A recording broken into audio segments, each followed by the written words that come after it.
YouTube, it's your girl Naij, and I'm back again with another video. You know what I'm saying? So today's video, I put a poll on my Instagram and I said, do y'all want to see me post a hood interview part 2 or the time I caught my man cheating on me? And of course, y'all voted for the most drama. My man gotta cheat on me, you feel me? But anyway, before we get into this video, I'm gonna need everybody to like it, comment down below other videos you would like to see from me, subscribe to the channel, and turn on your post notifications so you can get notified whenever I drop a new video, just like this one. Without further ado, let's get right into the video. So the story starts, I'm not gonna say names, I'm not gonna say like time periods, I'm not gonna say too much information because it's just a lot of like bad juju. Like, this is very bad juju right here. like bad, like it's so weird. Like the way everything played out and the way everything went was just so weird, and even after. So anyway, if you see me looking over here, it's because I have some notes like to keep my story on track, to keep my, you know what I'm saying. But anyway, so during this time, I was dating this boy who shall remain nameless. And let me put my phone on D&D because... So the boy I was dating at this time had his own crib. So I would go to his house, you know, spend the night there. So at this time, his birthday was coming up. And I wanted to do like a surprise birthday party for him for his 20th birthday. And, you know, rent out a little venue. Because I was working, so, you know, I had a little extra money. So I was like, why not do something nice? Which... And another thing too, like this boy, he taught me like all that sensitive shit, all that nice shit. Never again, I promise you. So he had his own crib. So at this time so he would work at the night. So he would work throughout the night, and then in the day he would come home and sleep. So that morning he calls me or he texts me, whatever, and was like, good morning, babe, you know, I just got off work, I'm gonna go take a nap and then I'll call you when I wake up, or whatever he said. So I'm like, okay, you know, that's perfectly normal. Like, that's perfectly fine. Sleep, call me when you wake up, that's nothing. And mind you, at the same exact time, you know, after he texted me and stuff like that, me and my cousin, my ride or die, we looking up on the laptop venues to rent for his birthday party. So we just, you know, scrolling and stuff like that, looking up shit that we can rent in advance. So we was looking up the venue, So me and my cousin in bed looking up the venue for his birthday, and I get a phone call from an unknown number. So at first I don't answer it, you feel me? But then the unknown number calls again, and they're on the phone whispering saying, yo, your man got a girl at his crib. Your man got a girl at his crib. Mind you, it's not a female telling me, it's a boy. It's a man's voice. And at the time, I didn't realize whose voice it was. But then as the day goes by, I start piecing shit together, and I peeped who the one that called me. So he calls me, he's like, oh, your boyfriend got a girl at his crib, Then they hang up. So me and my cousin like, the heck? So we just laugh it off, you know. We like, girl, bye. Somebody playing on your phone. We just laugh it off. So then they call me again. I'm like, yo, stop playing on my phone. That's not funny. So then they keep calling, saying the same thing over and over again. So I'm like, all right, obviously this person wants me to know something. They keep telling me the same thing over and over again. So it's like, what the fuck am I supposed to do? So me and my cousin, like, we get dressed. So now at this point, I'm a little like nervous because I'm like, damn, what if this shit really is true? Like, what the fuck am I supposed to do? I've never been in no situation like my nigga got a girl at his crib. Like, what the fuck am I supposed to do? So me and my cousin get dressed, and mind you, the way you know I'm stressed, I got on Adidas pants with Yeezys and a motherfucking Nike hoodie on. Like, girl, bye. So I put on my clothes, my cousin gets dressed, and we get on a train, we get on the bus, and we go from Harlem to Jersey City or Union City. Get on the motherfucking to go to Jersey. That's partially a reason too I'm like laughing it off, because like, nigga, nobody feel like hunting niggas down on a random ass day for a bum ass lie. Like, what if it was a joke? Then I wasted my time going all the way to Jersey to fucking for no reason. Then I look crazy. But anyway, so we get dressed and stuff like that, and then we go to New Jersey. So mind you, it took us a minute to get there, because like it was like the time when people getting out of school, so it's mad people on the train, mad people coming from work, mad shit. And it's just like, mad shit for what? Like, mind you, me and this kid, like at this boy's crib, I had like pads and like underwear and clothes and little things, my slippers, little things at his house that was signal like, oh, I have a bitch. You know what I'm saying? I don't really know if he hid those things, because, you know, I didn't really go around his house. Anyway, I'm getting too ahead of myself. So let me look at my notes. Oh yeah, so as the person is calling me, I'm like, how would you know? Like, how do you know my boyfriend has a girl at his house? Like, are you there with him?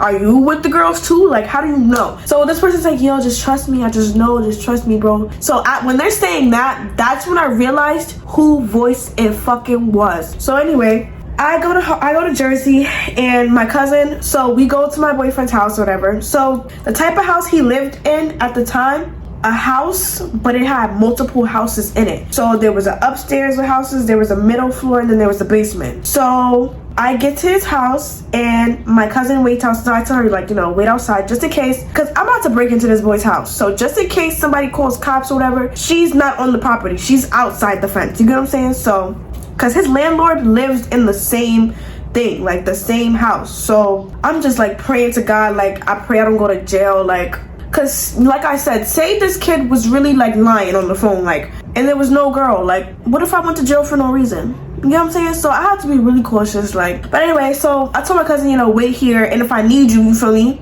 you know, I could call you. So I go up to so there's 3 doors. So I go into the first door, there's 1 door, a second door, then you go down to the basement, and then that's the last door to like the kitchen and everything, so to his area. So the first door was so hard. Actually, no, the first door was one of the easiest doors to get into. I took my little credit card and I feel around for like the lock and shit, and I wish I was lying. Like, this shit is really not cute to me, and it's really ghetto and crazy and psycho. Like, I should not even, like, I'm only 18 years old and I'm breaking into niggas' houses at my young ass age. Like, that's not cute, not one bit.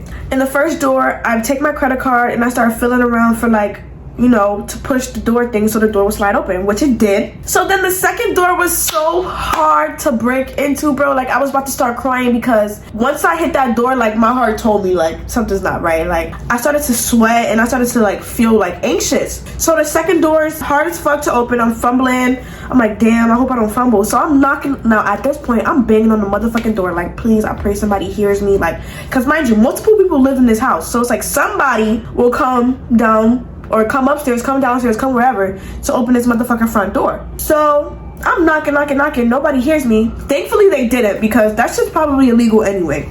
So at some point, I give up knocking. So I take my credit card and I keep trying. Like, I'm fucking sweating bullets. I keep trying, and it opens. I'm like, fuck. So now we one step closer to finding out what's really true. So this is when now I'm walking through the hallway, going downstairs to the basement, which is where his crib is at. So I go down the steps, trying to creep my little ass silent. So I get to the third door, and it's like, now how the fuck? Because now this door, it's mad loud. Like, it's heavy. Like, it makes a sound when you open and close it. So I'm like, damn, sorry, my phone died. But so after I'm trying to get the door, my credit card, that shit do not open, bro. So I'm like, damn.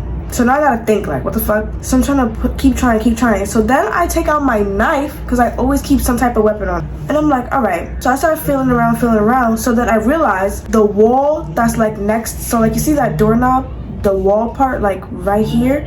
I feel it. I was like, that shit kind of like weak a little bit. So I stick my knife through the wall, so then I'm like cutting the wall a little bit. So I stick my knife in the wall, then I feel where like the lock part is, like the door piece is. So I start to push it like with my knife. So I'm cutting through and I'm pushing it, and that shit pops open, bro. So I'm like, damn, bro, I'm genius, like, damn. So after it slides open, I have to like move the door, because remember I told you it's loud. Like, when you move it and you open and close it, it's loud. So I'm trying to be all quiet and shit. So after that shit open, you know, walking through the kitchen, So this is when I meet his bedroom door. I go to his bedroom door and I bust that shit wide open. Like, fuck is you talking about? So I open that shit, and at first I just see the blanket and I only see him. So I felt so relieved. I'm like, thank God this shit was a lie. Like, now how the fuck I'm gonna explain to this nigga why the fuck I'm in his house? But then I pull the blanket back and I see a motherfucking female.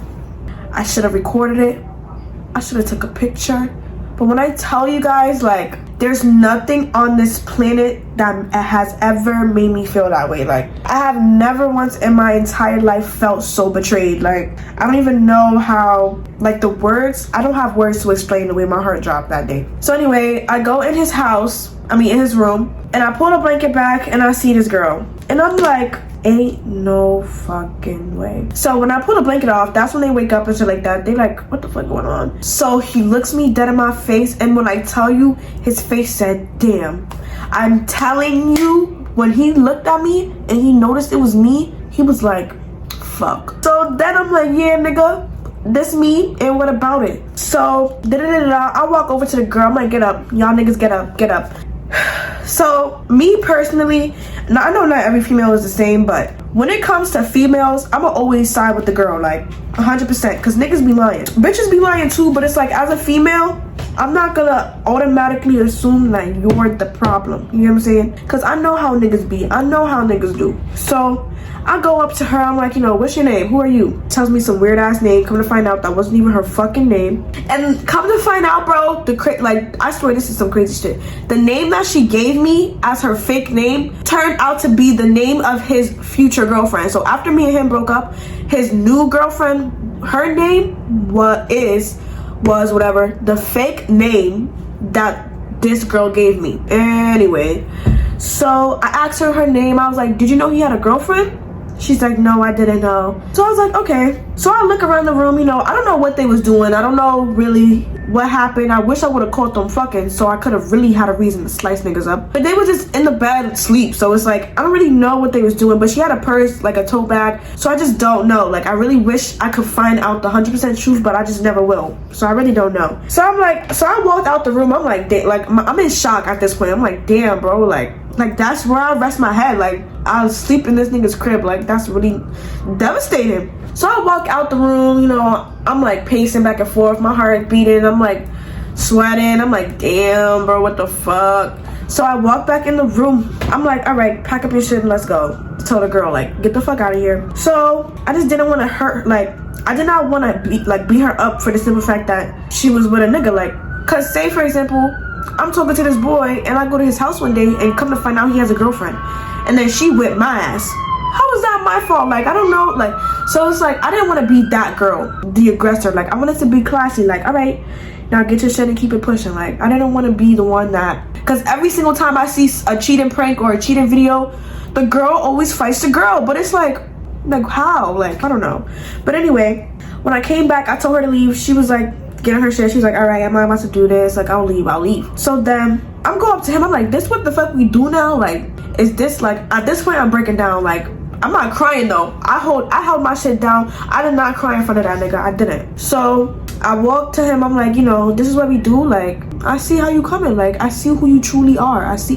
After that day, I've never, like, I have never trusted nobody, like, nobody the same after that. I have never. My trust is nowhere near. So he was like, you know, sorry, don't do this. I'm sorry, da-da-da-da. He starts like, I'm sorry, bro. Like, I'm like, nah, bro, you lost me, gangster. Like, I was ready to kill him. I had my knife on me, like, bro. It's just, I walked out of his apartment. I walked out. It's like, I'm panicking. I'm breaking down crying. I'm just all over the place. So I'm like, I called so when we get to the end of the block, my ex, he leaves out after me. Like, he comes out his house after me. He leaves, and then I see him, he see me. I turn my ass around and I continue crying to my cousin. So I'm like, so this is the conclusion that I came to.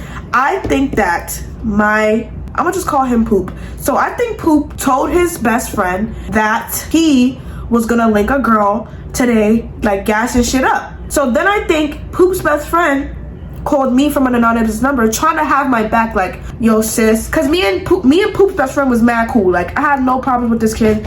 Me and Poop's best friend was mad cool. So his best friend called me like, oh, he had a girl there, like, just believe me, just go. I called Poop's best friend to try to get him to come pick me up, to take me home, but he was telling me that my nigga Poop went to his house, so he couldn't leave. He was like, that nigga's here right now, like, he's mad stressed, da-da-da-da. So I'm like, all right, fuck it. So then me and my cousin go to 7-Eleven and shit. So then I call my mentor, who also lived in Jersey at this time. I'm like, yo, bro, like, low key, I need you to come help me out. Like, I need you to come pick me up. He's like, yo, what happened? Da-da-da-da. And at this point, I'm ready to get this nigga killed. Like, girl, bye. So my mentor comes to pick me up, and he's like, you know, what happened? So I explained to him. He's like, damn, that's crazy. You know, don't let that shit get to you. And it was him, somebody else in the car, and one other guy in the car. And they was really, like, holding it down for real. Shout out to y'all niggas. Like, shout out to y'all for picking me up and holding it down. Like, they really kept me stress-free. Like, They had the windows down, the music going. We was talking about shit to get we was talking about money moves. Like, my mind wasn't really on it. So shout out to them. If you know, you know. If you don't, you don't. But shout out to y'all for holding it down for real. But yeah, after that, you know, I just went home and I was just never the same again. Like, I hate to say it like that, but and to this day, like, I know y'all might be thinking I'm dragging it. I know y'all might be thinking like, girl, he could have been fucking her. You could have been seeing something horrible. Thankfully, I didn't, you know, like, but it's like, to this day, that shit sits with me. It's like, damn, that was the most devastating I've ever been. Like, somebody telling you they love you, you telling somebody you love them, like, at this time, I was basically living with this kid. Like, I was at his house every single day. The one time I really did go home and stay home for a while, this is what happened. It's that easy to betray someone, which is why I never trust nobody again. But yeah, shit happens and life goes on. But let me tell y'all, never forget who you are. Like, after that moment, I was so depressed. Like, I forgot I was really a bad bitch. Like, just look at me. You know what I'm saying? Who would cheat on this? And that's the confidence you have to really have. A dumbass. That's who would cheat on this. But anyway, thank you guys for watching this video. Like always, like it, comment down below if you like this video and other videos you want to see. Let me know if y'all want other story time, because I got mad. Me and this kid used to fist fight. Like, I have mad story times with this nigga. So let me know if y'all want more story times. Let me know what y'all think. Subscribe to the channel and go follow me on Instagram too.